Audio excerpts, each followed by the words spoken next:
Chau, ajá. Ahí seguimos con el estudio de la Parasha Kitetse. ¿Y qué nos dice la Mishnah? En Devarim 22:6-7, y la Mishnah nos dice: manda hacer callar a quien presenta Shiloh Haken como expresión de misericordia divina. Pero hay una pregunta: ¿por qué el Rambam y el Rambam explican esta misma precisamente mediante el sufrimiento y la compasión? Este estudio, esta Tashen, está dedicado por la Refuah Shlema de la Batzara y Levan Abraham y Robinson Cecilia y todos los enfermos de Am Israel, junto con todos los damnificados de la catástrofe que pasó en Colombia. Amén. Hay una misma que en la Parashat Kitetse, que a primera vez que aparece muy difícil, fácil de entender. La Torah dice: Kiji karetan kansipor lefaneja baderech bechol etz ol alares efrojin o beitzin beahen robetze ala efrojin o ala beitzin lo tikach aen ala manim. Si encuentras en el camino un nido de pájaro, en un árbol o sobre la tierra, con polluelos o huevos, y la madre está sobre los polluelos o sobre los huevos, no tomarás a la madre junto con las crías. Y después nos dice: Shaleach te shalach daem beed abanim ki tikach la eman yitap lach be'arachta yamin. Ciertamente enviarás a la madre y a las crías, podrás tomarlas para ti, para que te vaya bien y prolongue estos días. Parece bastante claro. La madre está sobre sus crías. La Torah no quiere que la tomes junto con ellas. Entonces la explicación más natural parece ser misericordia. Hashem tiene compasión de la madre, pero no quiere que vea cómo toman a sus hijos, porque sería un dolor para ella. Pero ahora aparece una Mishnah sorprendente. Berajot 33b, la Mishnah habla de ciertas expresiones de una persona, no debe introducir en la tefila, y dice: si alguien reza diciendo algo como: así como tu misericordia llega hasta el nido del pájaro, así también ten misericordia a nosotros, lo hacen callar de inmediato. Meshachkin oto, lo silencian. Y eso es muy extraño. ¿Qué dijo de malo? Acaba de elogiar la misericordia de Kosbohu, utilizó una misma de la Torah, pidió misericordia. ¿Por qué hay que hacerlo callar? Y la Gemara trae dos explicaciones. Una opinión dice que esta formulación puede introducir una especie de comparación problemática dentro de la creación. Y otra opinión dice una frase mucho más conocida: mi penei sheozeh mi dotash la Kosbohu rajamin beinal el agesterot. ¿Por qué convierte las disposiciones de Akadosh Baruj Hu en actos de misericordia cuando son decretos? Y aquí el problema se vuelve todavía mayor. Entonces no debemos buscar razones para las misbot. Debemos decir simplemente: Hashem ordenó, no preguntes para qué ni por qué. Porque si eso fuera todo, tenemos un problema. El Rambam Maimónides sí pregunta, y el Rambam Nachmanides también hace la pregunta. Porque preguntan el Rambam Morene Bujín, tercera parte, capítulo 48. Él nos dice: estudia varias veces las mismas relacionadas con animales. Y al hablar de Shiloh Haken, explica que existe dolor en la relación de la madre con sus crías. La madre animal no es indiferente. Y separar primero a la madre evita que esté presente mientras se toman los huevos o a las crías. El Ramban entiende que por tanto que hay aquí una consideración real de sufrimiento animal. Entonces tenemos que preguntar: ¿cómo encaja esto con Berajot? La Mishnah manda callar a quien habla de misericordia. El Rambam parece explicar la misma justamente mediante el dolor de la madre. Y aquí entra Nachmanides. Su comentario a nuestro pasuk es extraordinario porque enfrenta directamente esta tensión. Nachmanides cita la explicación del Rambam de Maimónides y además conecta Shiloh Haken con otra misma. Otau beet beno lo tishchatu beyom echad. No sacrificarás a un animal y a su cría en el mismo día. Y según Nachmanides existe una preocupación común en ambas mitzvot. La Torah no quiere que nos acostumbremos a una conducta cruel. No quiere formar de entre nosotros un corazón de crueldad. Y entonces el Ramban hace una distinción fundamental. La misma no significa necesariamente que Hashem esté mirando a un pájaro individual y diciendo: pobre pájaro, voy a tener misericordia de él. Porque si fuera la idea absoluta, podríamos preguntar: ¿por qué se ha permitido tomar las crías?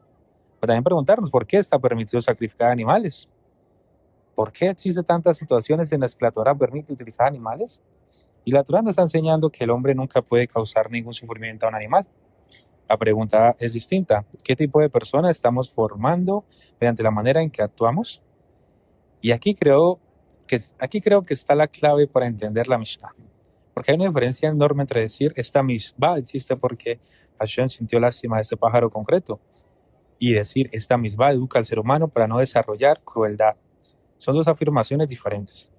La primera intenta definir directamente la emoción de Hashem frente a una criatura particular. La segunda pregunta, ¿qué efecto produce la misbah sobre nosotros? Y el Ramban Nachmanides llega a formular un principio mucho más amplio. Las misbah no fueron dadas porque acaso Bujú necesita algo de nosotros. Fueron dadas para para refinar las criaturas, para refinar al ser humano. La misbah transforma a quien la cumple. Y ahora podemos volver al nido.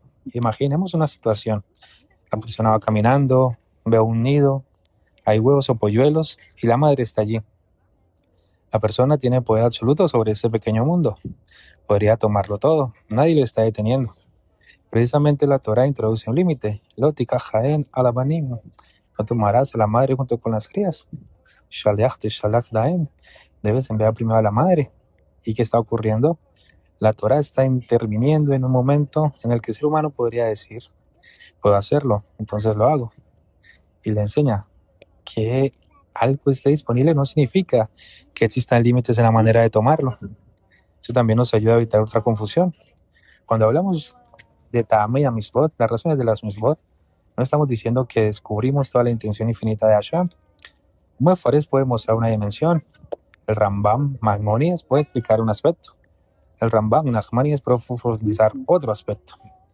Pero eso no significa que la misma queda agotada por nuestra explicación. No podemos decir, ya entendí por qué existe. Entonces, si en este caso concreto mi explicación no aplica, la misma ya no importa. No, la misma sigue siendo misma porque Hashem la ordenó. Y al mismo tiempo podemos estudiar qué está formando dentro de nosotros. Ya aparece un equilibrio muy importante, la Giserá. La Giserá no significa necesariamente sin sentido. Significa que la autoridad de la misma no depende de que yo comprenda su razón. Primero está Zibui, Hashem ordenó. Después podemos estudiar, preguntarnos, profundizar, comparar todo. Pero nuestra explicación nunca se convierte en la fuente de autoridad de la misma. Y ahora quizá podemos entender por qué la Mishnah es tan estricta con la tefilá. Cuando una persona está rezando y dice, así como tu misericordia llega al nido, está presentando una explicación humana como si fuera una definición de la conducta divina. La Mishnah dice, cuidado, no reduzcas la misma a eso. No conviertas una misma en una sola emoción que tú crees haber identificado. Pero fuera de esta formulación, los jajamín, los rishonim, sí pueden investigar. ¿Qué nos enseña? ¿Qué mida forma? ¿Qué crueldad estamos evitando? ¿Qué sensibilidad introduce? Eso es precisamente lo que hacen el Rambam y el Ramban. Y aquí aparece algo todavía más sorprendente. La Torah promete sobre esta misma. Leman yitach lach viajarata yamin. Viarachta yamin. Para que te vaya bien y prolongues tus días. Rachi observa que si sobre una misma que parece relativamente sencilla la Torah promete semejante recompensa, ¿cuánto más debemos comprender el valor de las mismas más difíciles? Pero hoy no quiero convertir esa recompensa en el tema principal. Quiero quedarme con algo anterior. Antes de hablar de cuánto recibimos por una misma, nuestro paso nos obliga a mirar en qué nos convierte cumplirla. Una persona puede pasar junto a un nido y ver solamente algo que puede tomar. La Torah quiere crear una persona capaz de ver también un límite, capaz de detenerse, capaz de no convertir su poder en crueldad. Y fíjate cómo este tema empieza a conversar con otros lugares de Kitetse. El primer día vimos un soldado victorioso frente a una mujer cautiva. Tiene poder, la Torah pone límites. Segundo día vimos al dueño de una casa, tiene una propiedad. La Torah le dice que esa propiedad crea responsabilidad frente a quien podría caer. Tercer día vimos a Amón y a Moab. Tienen pan, agua y una deuda histórica de Gesed. La Torah juzga qué hicieron con aquello que estaba en sus manos. Y ahora un hombre frente a un nido. Otra vez la Torah pregunta, ¿qué haces cuando tienes la posibilidad de tomar? Todavía no estamos construyendo el Shibur del Sida 6, pero ya podemos empezar a notar que Kitetse devuelve una y otra vez sobre relaciones en las que existe una diferencia de poder. Así que volvemos al pasuk. Shalach te shalach edaem. Ciertamente enviarás a la madre. No necesitamos decir que conocemos completamente por qué Hashem ordenó esta misma. La Mishnah nos advierte precisamente contra esta simplificación. Pero el Ramban y el Ramban nos permite entender algo que la misma puede hacerlo entre nosotros. Una persona no debe entrenarse con crueldad, no debe acostumbrarse a tomar todo simplemente porque puede. Y quizás esa sea una de las maneras más profundas de estudiar Tamid Mitzvot. No preguntar solamente qué obtiene Hashem de esta misma, sino preguntarnos qué tiene la Torah que construir dentro del ser humano que la está cumpliendo. En el próximo estudio vamos a entrar a una misma completamente distinta.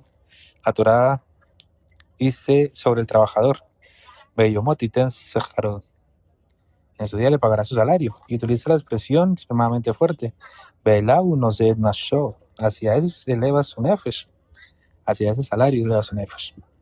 Entonces la pregunta viene: ¿por qué la Torah habla del salario de un trabajador en términos de su propia vida? Y la Gemara y el Rambam, Maimónides llevan a ver esas palabras mucho más lejos de lo que parece. Y Besat Hashem continuaremos el día de mañana. Que tengan un excelente día. Kol tu besotobot y cada caso bojo. Nos da el mérito no solamente de cumplir sus mitzvot, sino de permitir que esa mitzvot refine nuestro corazón. Shalom.